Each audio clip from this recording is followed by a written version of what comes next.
Fritz, Here. Robert, Here. Becky, Here. Tanya, Here. Libby. Here. Okay, I declare we have a quorum. Yes. Fritz. Can I, pardon me? Hi. Libby just popped in there. Can I get somebody to approve the minutes from 5/18/20, please? I make a motion to approve the minutes as presented. I'll second. All in favor? Aye. Aye. Opposed? Aye. Opposed? Okay.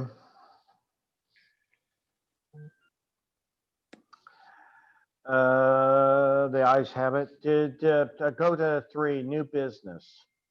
The council to provide input and consider holding a second reading of the ordinance number 2025C, a rezoning of 9547 North Fortville Pike, a 1.2 acre site from residential R1 residential 1.0 to residential 3.5. Planning Commission public hearing held on May 26th. Adam, sorry. All right, well, good evening. For the record, I'm Adam Zaklakowski, the Planning and Building Director for the town. This particular item, if you'll remember, came before you a while back for a first reading. And then from there, it headed to the Plan Commission, where they did a thorough review, debated the item, conducted a public hearing, and now it's coming back to you all for this second reading. It's a 1.2 acre site. It's as of today, it's one lot. The applicant is looking to subdivide it into 3 lots. There's a bungalow on one of the lots, and then eventually there would be 2 additional homes. So basically, the reason that they're looking to rezone is to get slightly higher density on the property. And so the property zoned R1.0, and they're looking to bring it to R3.5.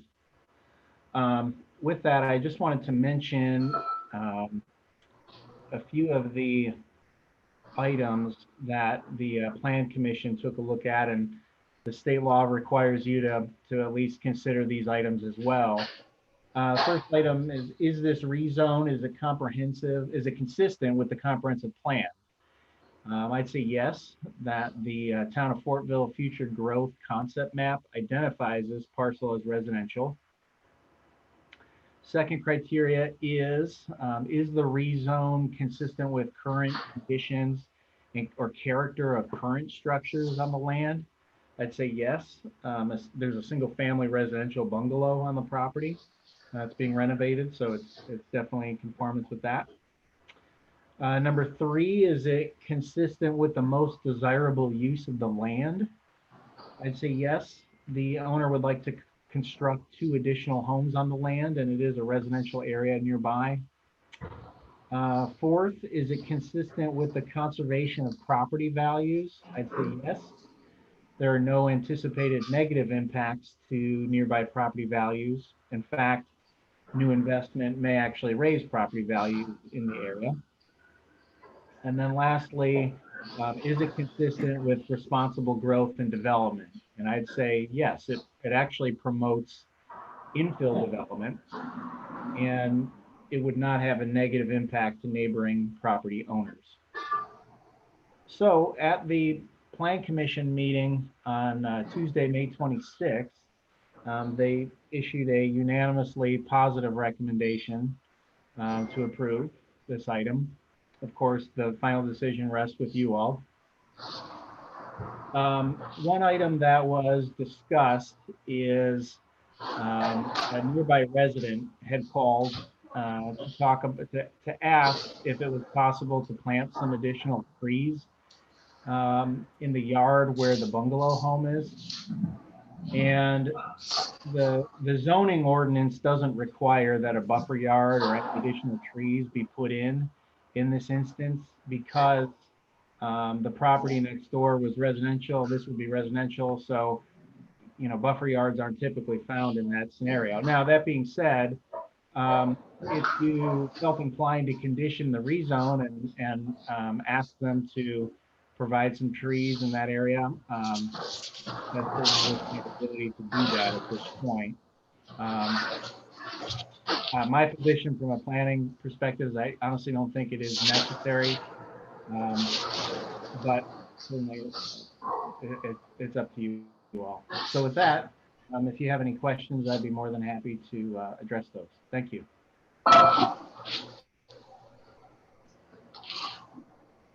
Do you have any questions No, but from just, the town? I was wondering, Adam, when a resident calls in with a development like that, does the developer then know that kind of request? And are they considering putting any kind of trees back there or foliage to help separate it? Well, do you mean specific to this particular request? Yeah, because I understand like when it's a industrial or commercial site, I get that. I've heard that before, but in this case, like over, now I can't think what they're called. The one over here on Stat Street, they put in some trees, I think, behind the homes that are already there. So I was just wondering if they were thinking about it. Yeah, I'd say a couple things. First, it's very typical that if there's a new tract home subdivision with, hundreds of lots that are going next to a more rural area, that is part of their negotiations with with those nearby landowners and at the town's request as well. Usually just as being a good neighbor, it's good to put those trees in, provide some buffer yard, even though it may not be required. In this particular case, it's a subdivision on paper, but it's really like a glorified lot split because they're just carving out 2 additional lots for that property. And when the Plan Commission debated it in this case, they considered putting a formal motion to that extent, but to be honest, it wasn't clear on the discussion coming from the applicant or the engineer if they were officially on board with doing that. It seemed like they were amenable to it, but there wasn't a strong feeling one way or the other. So they just said, hey, well, let's just go on record saying that we understand the neighbor's request, and if they can meet it, great. If not, so be it. But Okay.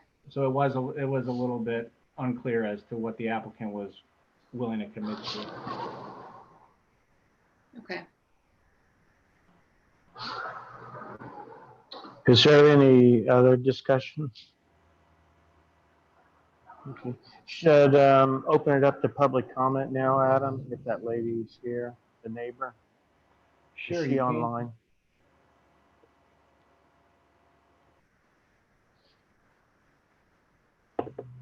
Would you say her name is Sherry? No, it was. I'm drawing a blank. Okay. She lives in the house that is just southwest of the bungalow. Here is Garen Waters. I don't see her on. Waters, that's right. Ms. Waters. Okay. Well, I think what her and Dan and Jason, they're going to get together and discuss what they can do. That way, they just let them handle it. They're going to be neighbors, and they're going to see if even planting some bushes on her side, whatever they discussed to work it out.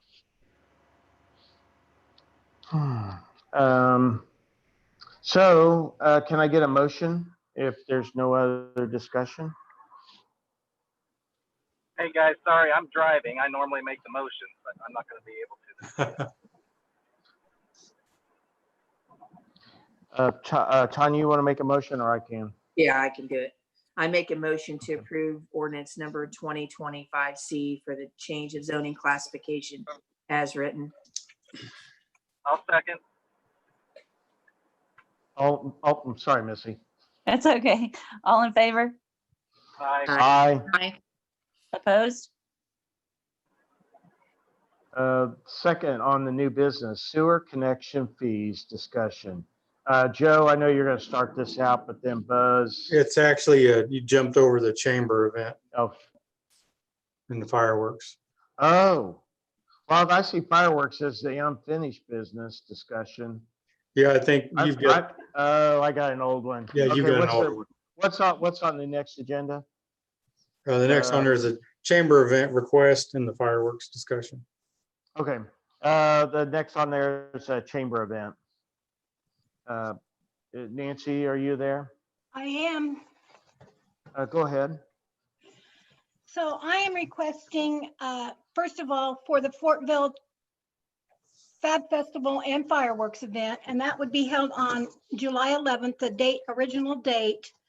And I have given everyone on the town council, and I think Joe has it as well, what we are requesting. As far as street closures, we just want to close mainly Stat, Knoll, Leland between, not Leland, I'm sorry, Veterans Way and Church Street between Main and Leland. So basically what we've always done, except we want to add Knoll Avenue to Mill Street so that we can space out our booths and not have everybody cram-packed into Veterans Way like we've done in the past. So that's why we're asking for Knoll Avenue. We won't have a parade, so Joe should be happy about that. And Now, I know he hates that parade, so we won't be doing that. now, don't say that. I don't Joe will hate get- it. I don't hate it. Joe will get some hate mail, so don't do that. Oh, no, Joe doesn't hate it. It's just hard for you, Joe. I understand that. We will be asking Daniel's Vineyard and Taxman to participate again this year if they are interested. I would assume they are. We'll probably keep them over on Veterans Way. We didn't have any problems last year with either one of them. They were there and I didn't see anybody with any problems at all. I don't have all the certification in and documents that you need, but I really didn't want to start paying for those until I knew we had been approved. So we will have, we'll have tents, concessions, we'll need electricity. And I have talked to John Belcher and he's going to come and do all of our electricity for us. So I'm sure Heath will need to be there for part of it, but he won't have to be stressed like he was last year with everything. And I think that's it. We'll start as usual from 5 p.m., but we'll start setup at about 1 or 2, and we should all be out of there by midnight.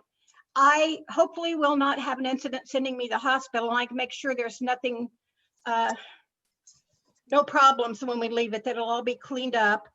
And I'm going to put that in all of the information that I send to vendors, that they have to make sure their area is clean. There will be no dumping of anything in the park.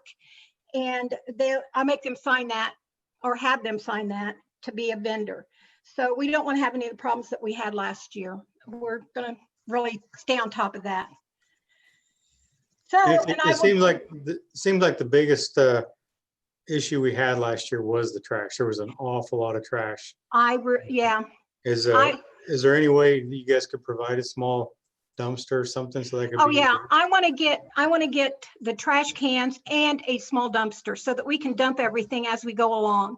So Okay. I will take care of that. Yeah, we just Great. did not have the facilities to take care of all of it last year. So yes, that's I've written that in there. I'm going to get trash cans. Do you have any of those, what do you call them, totes? Do you have any of those anymore? Or are they all gone? We have totes, but we find those don't really work Yep. as well. You can put a lot in Okay. them, but they're hard to empty. So if Okay. you use a smaller container with the garbage bags, they can be Okay. switched out and hauled to the dumpster and keeps the area a lot cleaner and neater. Right. Well, I will have would you- definitely have someone on trash. Great, thank you. Joe, where would you like them to put the dumpster? Like a 20-yard? We can talk about that. I'll get with Nancy and we'll figure that out. So Okay. we could probably put it over toward Leland where we've put it in the past. Yeah. We want to make sure we don't put it where it's in the way, and we don't want it where it's going to start fire. So. Oh, gosh. Okay. Yeah, we don't want that. I think that is about all. I'm going to ask, I think I had last year, but I'll check with CGS again. I think we had 6 regular porta potties and We had, actually, I think we had 4 handicap. I think we ordered 2, but for somehow something got mixed up and they brought us more. So I'll make sure we have plenty of those as well. Is there anything else about that event? Yes, Nancy, it's Bill Kennar. Hi, Bill. Hi, how are you? I'm good. Good. I haven't gotten any communication from you on any of these 2 events. Could you please copy me or send me the plans for the street closings? I sure will. And also last year, the only concern I had was, I know you had volunteers manning the barricades, but a lot of times when we went to those barricades, because of traffic incidents, there was nobody there. So can you assure me that you will have somebody at those barricades? Because I don't have the officers to. I understand. Yes, we will man the barricades. Hopefully we will get pretty solid barricades. That's what the problem we've had in the past is we've had those, I don't know what you call them, but they are the 2 boards where you stick the board inside of them and then you put the sign up and people just get out and move those and just flatten them. So yes, we will have people there to watch it, but it helps if we have those bigger barricades where they can see them when they drive up instead of the smaller ones. Okay, thank you. You're welcome.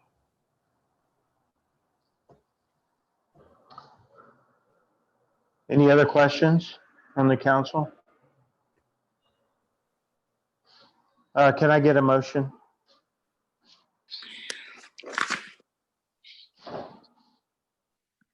I make a motion to approve the Tanya? fireworks event by the chamber as written. I second. All in favor? Can we, well, I have a question. Well, okay. I'm are sorry, we- you missed. Go ahead. That's okay. Before we take the vote, do we want to stipulate that, and I know that Nancy will, but I think we probably need to stipulate that she gets all the proper paperwork and permits to Joe. Make that a stipulation. I will get them to him. Well, one other thing, I don't know if we talked about, unless I just missed it while I was making sure everybody was checked in here. Did we have the discussion moving the fireworks back to July 11th as part of the motion? Is that separate and old business? Or is that new? Well, I believe it's all combined on my agenda as far as, Yeah, I didn't get that. I didn't get that agenda. I was going off the old one. Let's split them out separate, and we can do it right after this one. Okay, Okay. let's just approve the chamber event for this Correct. one, and then we'll talk about the fireworks. Okay, Tanya, just a motion to have the chamber event on that day. I make a motion to approve the Fab Fortville Festival Chamber event on July 11th from 5 to midnight. I'll second. All in favor? Aye. Aye. Aye. Opposed? Okay, the fireworks discussion, moving it back on to July 11th. Tanya, you want to talk, start off? Yeah, they actually canceled it for the 11th. And I guess Heath somehow went ahead and moved it to the 8th, but we're going to move it back to the original date, July 11th. Greenfield's still doing their fireworks too, so Can I make go ahead, Fritz. if you're not talking, put your microphone on mute. Did you hear that? Yes. If you're not talking, put your phone on mute. There's too much back feed. Okay, go ahead. Is there any other discussion?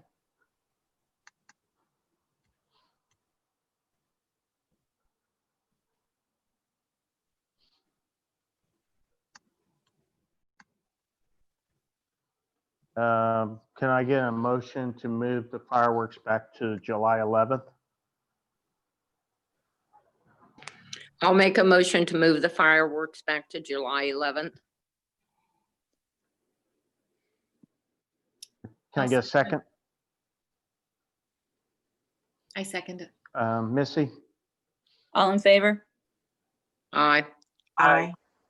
Opposed? Aye. Opposed? Okay. Hey, quick question, guys. Do we know that the 11th, ahead. I'm assuming it still is, the 11th is still available, right? It was last week when we checked. Okay, perfect. It is. Okay, what's on the agenda? Is the sewer connection fee the next discussion? Yeah, sewer connection discussion. Okay, the next on the agenda is the sewer connection fee discussion. Joe? This is something that I brought up to the council. Oh, I don't know if it's the last meeting or maybe the meeting prior to that. Just talking about some of the things we're finding with the sewer plant and the expansion and with the new developments coming in, that we're going to soon need to invest in some upgrades, even to help get sewer to some of these fields that we're going to be serving. And looking at our ordinances and our rates and charges and everything, the idea is we don't want to make the current ratepayers pay for any of that.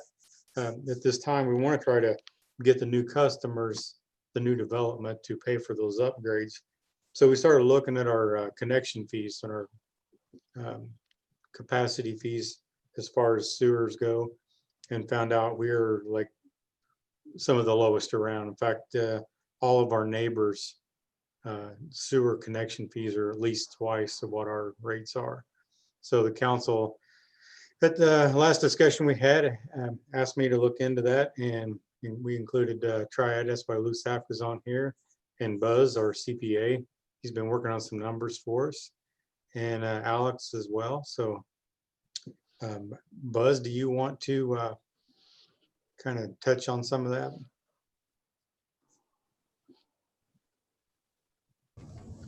There he is. Unmute myself here. Evening, everybody.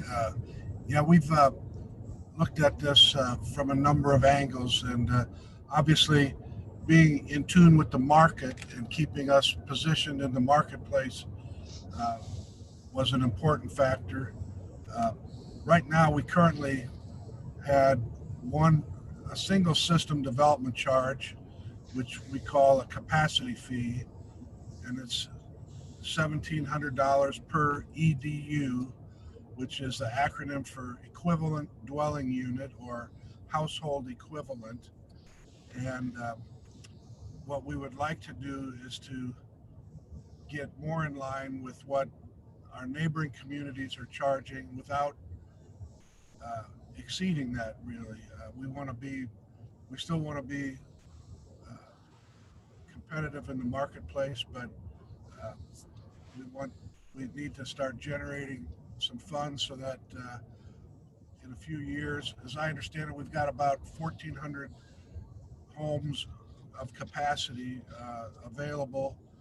So probably at the rate we're going in the next, 4 or 5 years, we're going to need to be moving forward with a plant expansion.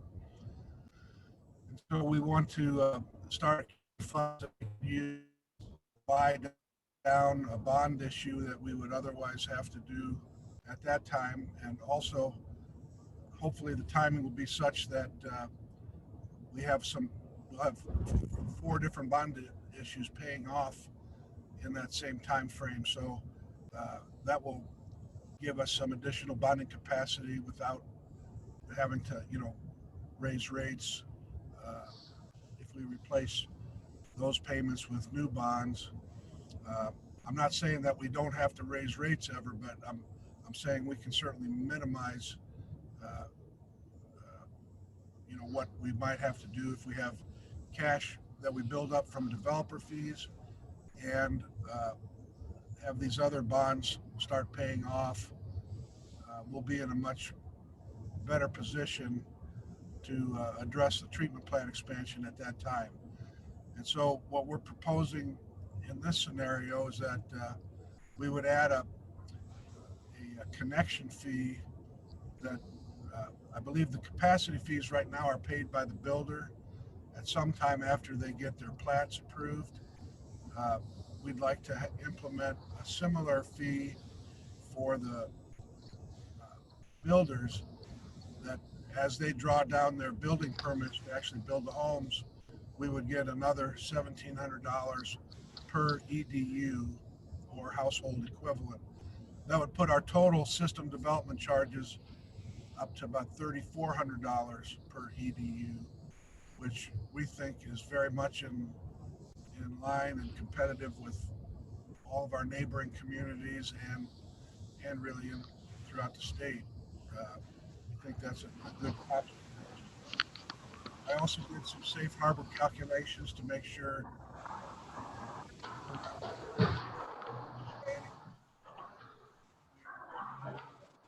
very much within safe harbor limitations of system development charges. So I don't foresee anybody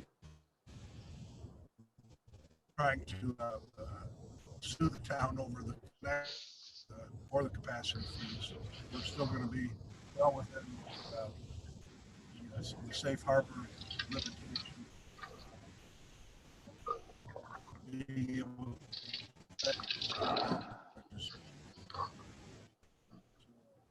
that's in a nutshell. That's really the only rate proposing that be Okay. now.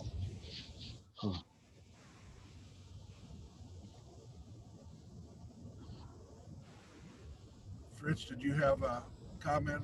Okay, Joe.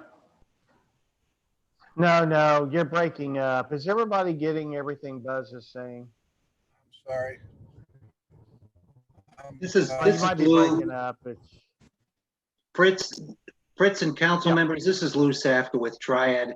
I just want to emphasize a key point in this is the capacity fee that we're changing to isn't necessarily guided by what our neighboring communities are doing. It's driven by the cost that it takes to build wastewater capacity. Every time a home or business joins our system, they're taking up capacity in our plant. And eventually, as Buzz said, as we grow, we've got to add to that capacity. And $1,700 per EDU doesn't cover the cost for the city or the town to build that capacity. So what we're doing is raising it so that we keep pace with the actual cost of building capacity. Thank you. Thank you. I think I'm in a more stable tone here. Can you hear me now? Yeah, we can hear you. Let me ask you a question. With the sewer connection fees of $3,400, how does that work for apartment complexes? Good question. We're proposing that there be two tables that would be available for the town to determine the equivalency to a single family dwelling unit. One option, and it's probably the simplest option, is to look at the meter size, water meter size, that has a relevance to how much flow can go through a line. Another option would be under the Indiana Administrative Code. They set forth minimum flow standards for various types of uses. And they have different, I think for a one bedroom apartment, I think it might be 250 gallons per day. When you get to a 2-bedroom apartment, you're almost about the same as what a residence would be. So that might be another technique that we would look at. And I think those would be probably best addressed on a case-by-case basis, but we want to make sure that the town gets, a fair shake out of the connection fee and capacity fee that would be assessed for any type of use.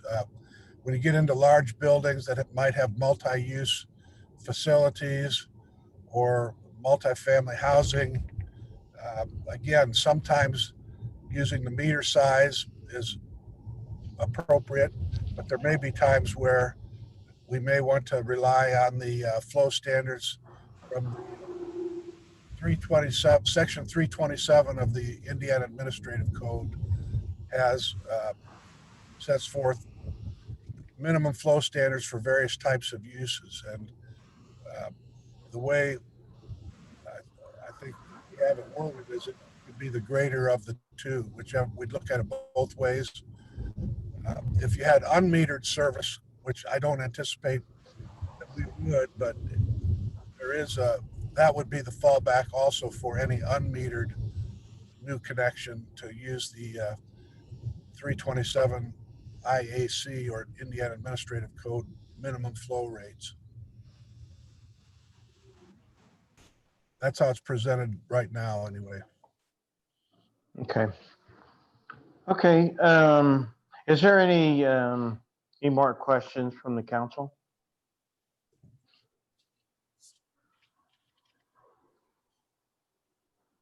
No? Okay. Joe, do you have anything to add?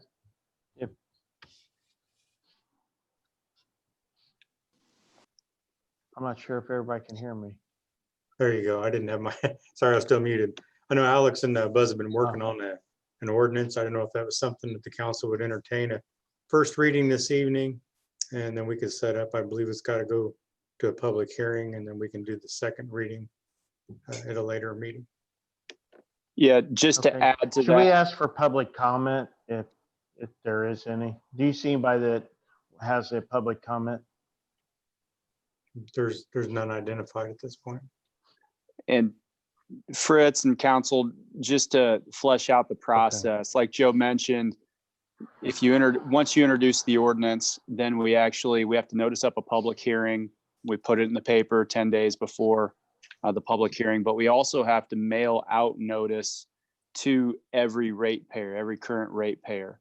And so we'd have to coordinate that. I don't know. I know it can be tricky to get things into the utility bills and whatnot, but so the ratepayers in the town will get notice of the public hearing, and there'll be plenty of opportunity for all to come and participate, ask questions. And as Buzz and Lou were explaining, this is really just one change. It won't affect any of the current ratepayers. This is only for new connections. So hopefully it wouldn't be all that controversial, as it wouldn't affect any existing customers of the utility. I'm glad you flushed that out, Alex. Yeah. Okay. Again, the importance is it protects the current ratepayers, because you don't want your current ratepayers to subsidize new developments. New developments stand on their own and pay for themselves. Okay, I agree. Can I get is there any more discussion? Go ahead. Can I get somebody to make a motion to approve the first reading?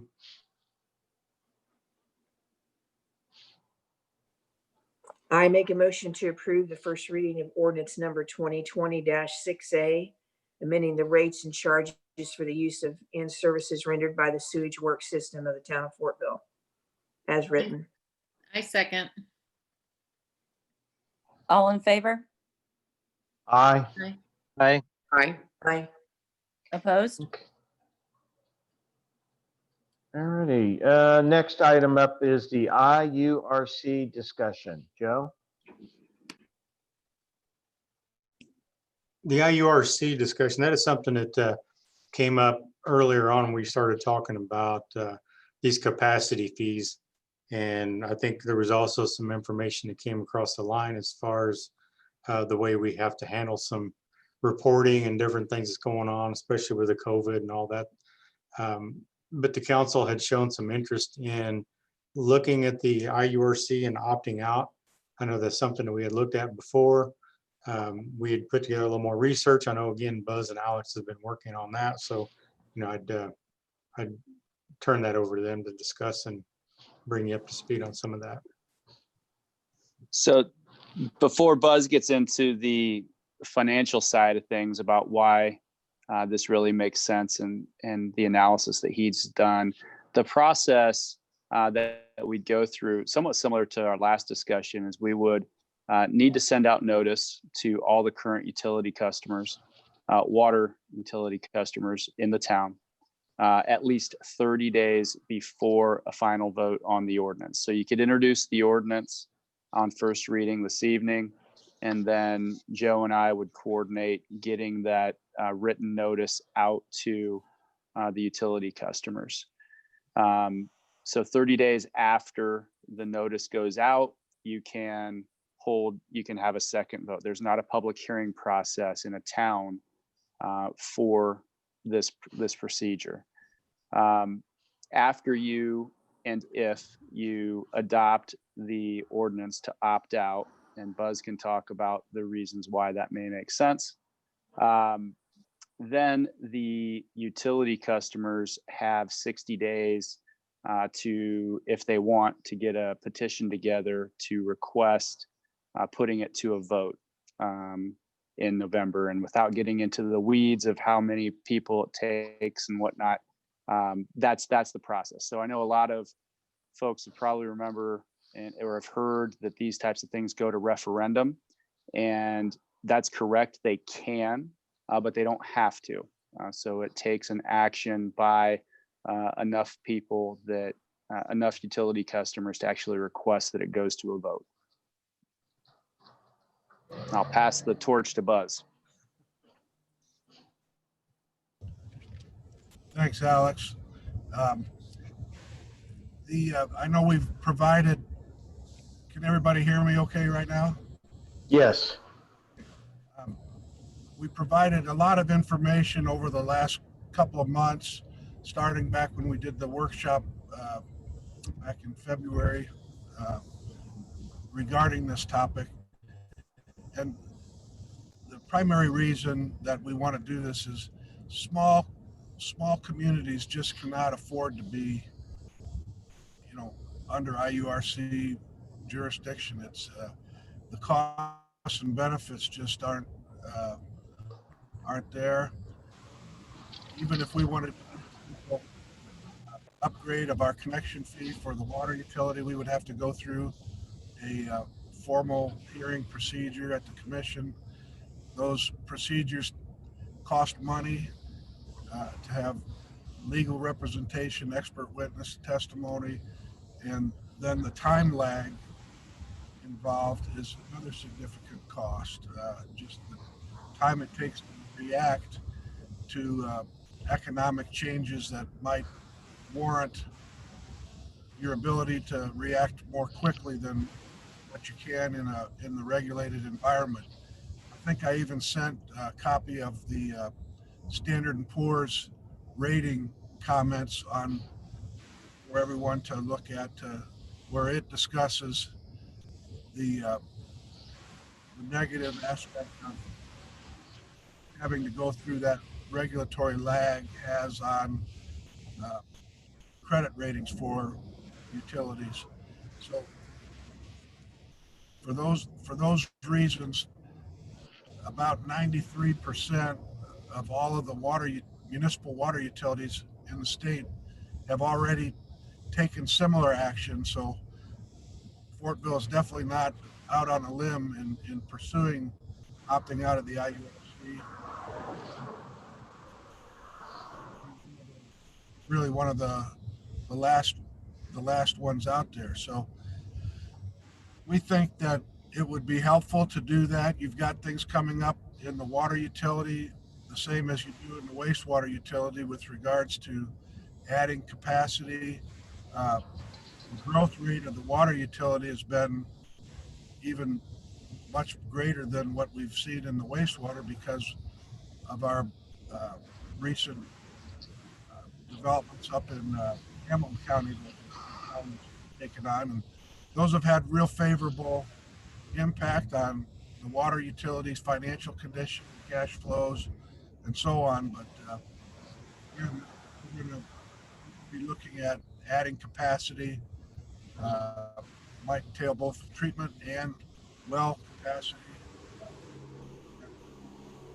Having the ability to change those developer fees and get those more in line to buy down those costs to protect our existing rate payers would be.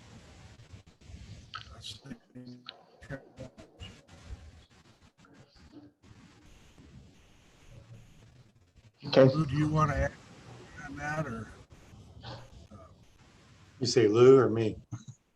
either one? You're Lou. breaking up a little bit. So. To, Okay, one, and I know, I mean, that's with Buzz being the CPA. I mean, he's handling a lot of our IURC reports and stuff that we do every year. So, you know, it benefits him in a way for us to stay in it. So for him to, you know, say that it's a good idea for us to get out, you know, I think that says something for, you know, the case of getting out, and it says something for Buzz too, for, you know, I'd rather see doing what's right or saying what, you know, he believes is right for the community. The other thing is Buzz, you might fortify to the council that anything that you want to do financially on your water side has to get IURC approval one way or another. Even if you wanted to borrow money like we might need to do to upgrade or build our new water treatment plant, any of those things has to go before the IURC.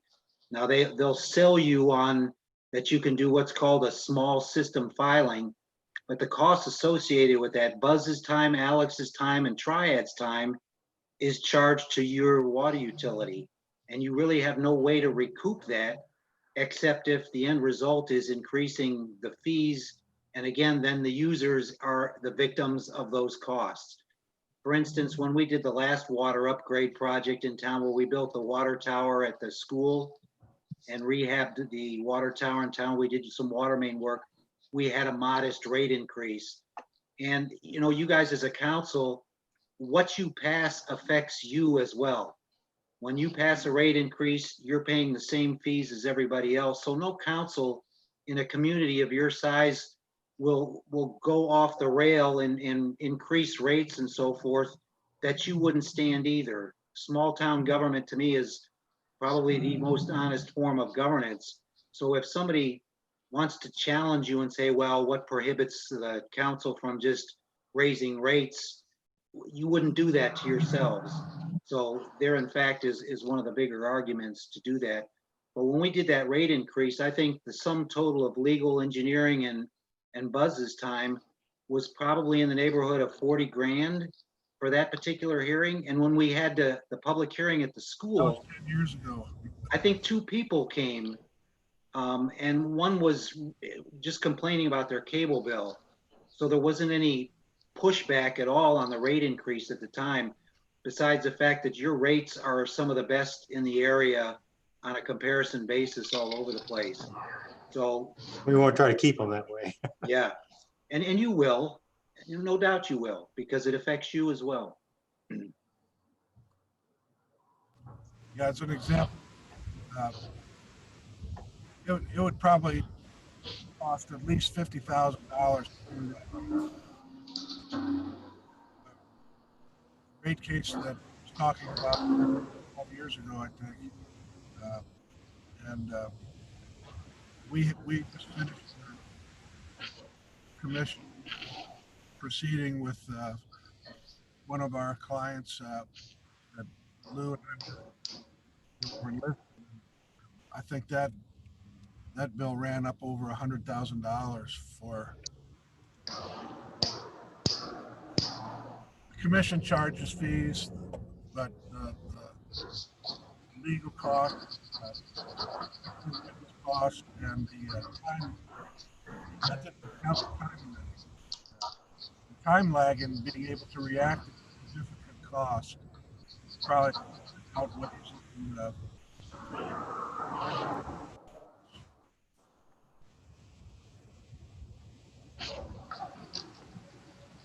Any, Did you guys have a ordinance prepared for that this evening, or I have not seen it? yeah, I think Alex has one. Yeah, I sent you, and you forwarded that onto the council, Joe, Okay, good. on Friday, I think. Yeah. Okay, good. That or Buzz did, I think. I think There were some different copies going around. Yeah, the one that we amended was the last one that we considered. that was for the rates because Buzz plugged in that. So this I had, and Misty can correct me if I'm wrong, but I labeled the opting out as ordinance number 2020-6B, B as in boy.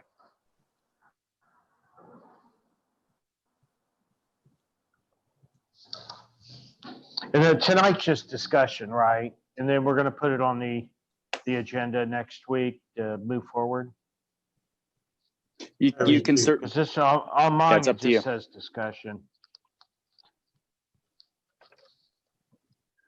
That's Fritz, uh, this is Alex. That's perfectly fine. We've got the ordinance ready to go. And if it's not in front of you this evening, then yeah, I think it's best to just wait until the next meeting, have first reading, and then we can start that process of getting the notices out. Right, and I think too, we'll be back at the town hall, and it'll make it a lot easier to have the paperwork in front of us, because like tonight, I somehow got printed off the wrong agenda. So I'm not sure even what it says actually. So let's, we don't have to make a motion on this. We're just saying it's just a discussion, and we're gonna move forward. Yeah, we can put it on the next agenda. Okay, let's do that.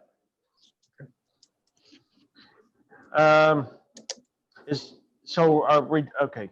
Unfinished business. Is there anything down for unfinished business? Not a thing. Okay. Okay, Joe, reports. Okay, actually, I'd started talking to the council. It was shortly after our last council meeting about extending our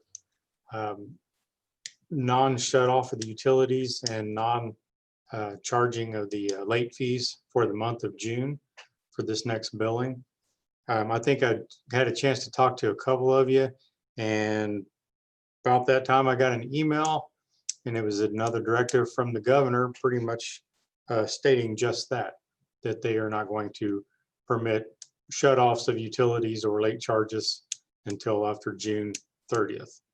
What I would like though for the State Board of Accounts and for our records is if we can get the council to just make a motion on that and vote on that, so it'll be in our minutes. That way when they come to do our audits, we'll have that to back us up.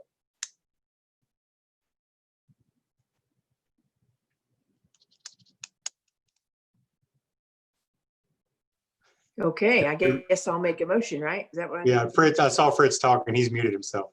Okay. No, go ahead.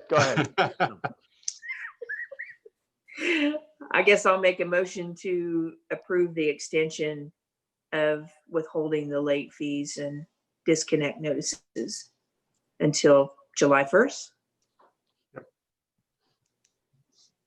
I'll second. All in Well- favor? Oh, Aye. Aye. opposed? Okay, Thank Joe, you. you have anything else? Since we're talking about the utilities still, we had been talking about the water plant upgrade and expansion. We've been looking for the property, and I know we had discussed talking with the township and expanding into the township park behind the current water plant. I've been talking with the trustee, and they've been getting me information as far as what they've done out there, the cost of maintenance and all. And they will be taking this to their next township board meeting this month. And hopefully we'll be able to put it on the first agenda for July for the town council. And hopefully we can have a resolution to that and find out where we're going to be on that property. The next item that I got down here is I had a meeting with NDOT out at Broadway and Madison at the new stoplight. We had met out there for a little while to discuss the things that had been done and things that need to be done. As we left it, they indicated that they're going to install some of the white lane delineators to help traffic. They took the barrels down, I know, after we had that last discussion, and asked them to look into doing something more than just removing the barrels in fear of there could be an accident with that little pork chop or that island they've got out there. And scares me to death thinking about a motorcycle hitting that. So we did ask them to do a little bit more and see what they could come up with. And those white markers is what their plans are as of now. Okay. And the other thing I've got is just like what you had brought up earlier, we don't have any more Zoom meetings planned other than the fire territory at the township. I believe that is their Zoom meeting that they will be having. We hope to be live in person back at the Fortville Town Hall on June 15th. We'll be opening up the town hall and everything at that point as well. That will be the end of, I believe it's, I don't have it in front of me, I think it's end of phase 3, where we're going into phase 4, where the face masks are more of an option, they're not required. And so it kind of gives people more freedom, and some of the separation and stuff loosens up a little bit, the disinfecting and all that. Of course, you know, we want everybody to still practice, you know, safety, washing your hands, disinfect, you know, keep people's personal space and that kind of a thing. But we should be back to normal as much as we possibly could, I believe, on the 15th. So that's our goal. Okay. Thank That's you. all I have, unless you have something else for me. Any questions? Okay. Adam, do you have anything? No, nothing for me unless somebody has a question. No. Missy? I don't have anything unless you guys have something for me. I guess that's a Missy, no. I'll be in there tomorrow to sign my paperwork. Thank you, Tanya. Thank you. Chief, do you have anything for us? Yeah, just a couple of things. I wanted to let all the council know that once we meet in person at the next meeting, you will receive all the monthly updates that you haven't received due to the Zoom meeting. So you'll have all the activity for the last 3 months. They're waiting for you. And I also want to let the council know, and any of the public that may be listening, that the police department is very much aware of the circumstances going on with the rioting and the looting. And make no mistake, and I speak for the entire department and every man on the department, we condemn what happened in Minneapolis and what that officer did. As a department and as individual officers, we condemn that. But I want to let you also know that should any of this rioting move its way into Hancock County, which I hope there's no false sense of security, because it could very well happen. There's been some discussions the last couple of years about them moving to the suburbs and Hancock County. But I want to let the council know that we are prepared for that. Under our mutual agreement with the other departments in the county and our neighbors, we are prepared to take care of business should we need to. Hopefully it doesn't come to that, but I do want you to know that we do have a plan A and a plan B in place. And that's all I've got, unless you've got questions. Okay. Thank you, Chief. Appreciate that. Alex, you have anything? I don't have anything else unless you have questions for me. Okay. Do we have any public comment? Anybody from the public? Joe? Okay. As of right now, Town everybody's council? muted themselves. Hey, Okay. Fritz, Yeah. this is Nancy. We did not talk about my other event that I want to do with the Main Street people. Hello? Can you hear me? Nancy? Can you not hear me? I can Okay. hear you. Easy. Hey, go You can ahead. hear Somebody tried to phone into my phone. So you can hear me now. I can hear you now. I wanted to talk about the other event I submitted, and that was the Main Street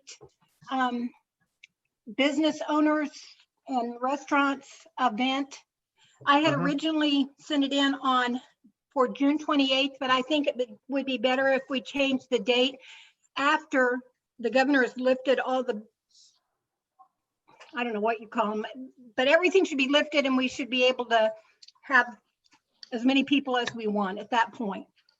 So I'd like to change it to July 19th.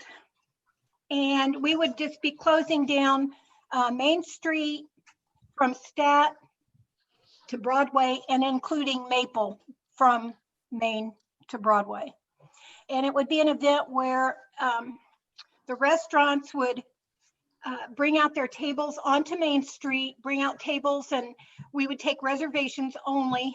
And it would be a celebration of like the reopening and the reconnecting and getting the word out that we're still here and we're still serving people and we want you to come back to our community.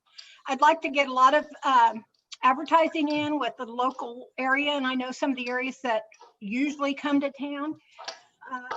So we would block off each restaurant with stanchions and some kind of, I don't know if we do rails or what we're going to do, but probably something sort of festive, I hope. We would provide the porta potties, hand washing stations, sanitizing, all of that. We'll have volunteers that will set everything up. Basically like everything the same. What? Okay. At our next meeting, could you have all the paperwork filled out for that event? I do. I sent it in, but I just changed the date. Okay. It was with All the right, other sorry. stuff. And I can, that's fine. I can do it again. I just don't, as I said, for the fireworks, I don't want to go out and start spending money on insurance and reserving a bunch of stuff until I know for sure that it's going to be approved, because the chamber just cannot afford to go out and spend money that we don't have unless we know for sure that something's going to happen. And I also have a past resident of Fortville who is donating, I don't have it yet, I haven't been to the post office, but donating $2,000 towards the porta potties and all of that. So to make the event really, really nice, we can really do it upright with that kind of a sponsorship and the chamber taking part. I've talked to all of the council members about it, and I think everybody's in agreement that they are fine with it if it's after everything reopens. And I've talked to about 6 out of the 10 restaurants on Main Street, and they have all been positive about it. They're all interested in doing it. Okay. Do we need to make a motion? Are you asking me? I say yes. Yeah. I think Okay. it'd be best council to vote on that.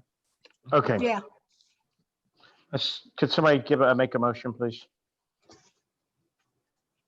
I make a motion to approve the special event permit for the chamber for the Fab Fortville Restart celebration for July 19th. I second. All in favor? Aye. Opposed? Okay. Great. Thank you. Thank you, Nancy. Town council comments. Tanya. I can't wait to come back and see everybody in person. That's all I got to say. Okay. Libby, was that you? Becky? I don't have anything. I'm ready to be done with the Zoom meetings also. It looks like some people are chiming in with some questions that flashed across my phone. Yeah. Did anybody see those? Adam, can you see the questions about the annexation and the development on 850? I can. Did you answer those Yeah, questions? if you could answer those times and when that's happening. Sure. That was in So- the, excuse me, So, that was so in Go the ahead. paper. Why was it in the paper? I saw that it said that we were going to talk about that tonight, but it wasn't on our agenda. well, I don't recall it being, you're right, it was in the paper and it was published, but not for tonight's meeting at council. So the annexation, from my recollection, will be at the next council meeting. It'll be on the 15th. It'll be on the 15th. And that's also the point in time when we're looking to have the first reading for the PUD ordinance as well, to get your feedback on that. So, and again, that next meeting's not end all be all. It's the first step in the process. Yeah, that's what I wanted to talk to the people too, is that this is just the first beginning of this housing edition. There'll be more meetings, there'll be more chances for them to have an open house and discuss this project. Did that answer all the questions that people had? And if not, they can email you, can't they, Adam, with questions? Yeah, absolutely. My email is azak@fortvilleindiana.org.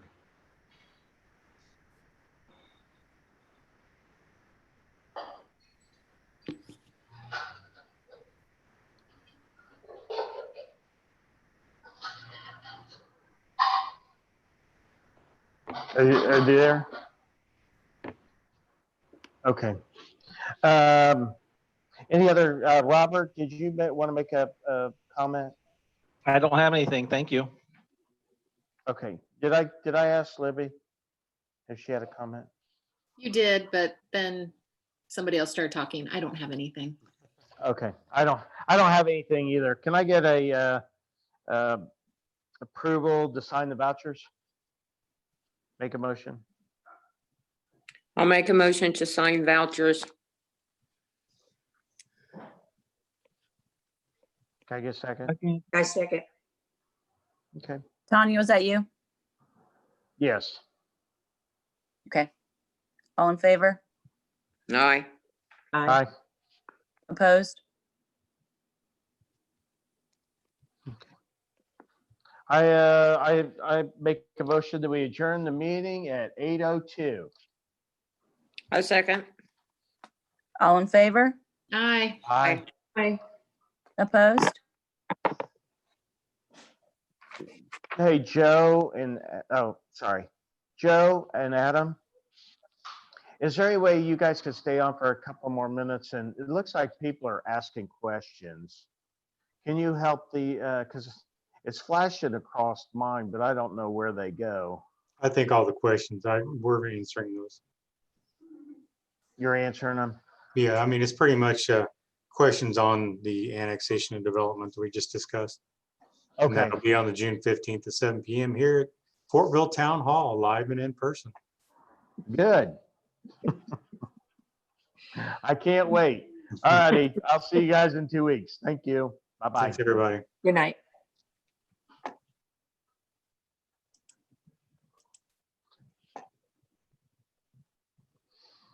Hmm.